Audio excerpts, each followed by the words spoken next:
Welcome back everyone to another tutorial. Today we're going to see how to withdraw funds on the Worldcoin app. When you withdraw to your bank account, card or PayPal, the transaction is processed by a third-party off-ramp provider. It's important to know that the provider may charge withdrawal fees. Neither World app nor the World Foundation controls or manage these fees. Firstly, open Wallet in your World app, then tap on the More Options or the three dots button. Select Withdraw, then choose the token you want to withdraw. Now select Fiat Account if you want to do it on your bank account and enter the amount you wish to withdraw. Choose your preferred withdrawal provider, then tap Continue.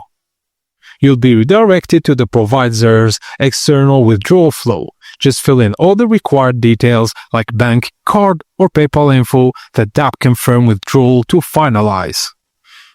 Now, tap Done to return to the app.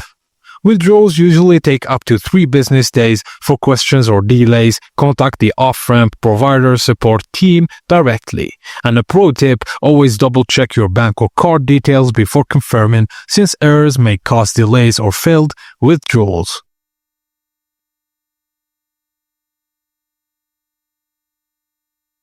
And that's it guys, as simple as that. Thank you for watching, and please be sure to like and subscribe to our channel for more tips and tricks like this.